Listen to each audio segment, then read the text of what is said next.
ബാല കേശുനെ ഈ മെച്യൂരിറ്റി ഭയങ്കര കുറവാ. നമുക്കാണെങ്കിൽ അവനേക്കാൾ കൂടുതൽ മെച്യൂരിറ്റി ഉണ്ടല്ലോ. അപ്പൊ ബാലയ്ക്ക് എന്റെ അടുത്ത് കാര്യങ്ങളൊക്കെ പറയാം. ആണാ? എനിക്ക് മെച്യൂരിറ്റി ഉണ്ടോ? പിന്നെ മുഖത്ത് എഴുതി വെച്ചിട്ടുണ്ട്.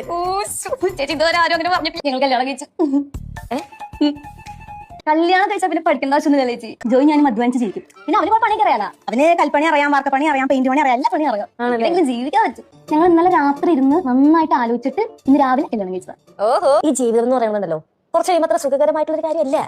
നമ്മൾ സ്ത്രീകൾക്ക് ആദ്യം വേണ്ടത് നല്ല വിദ്യാഭ്യാസവും അതുപോലെ തന്നെ നല്ലൊരു ജോലിയുമാണ്.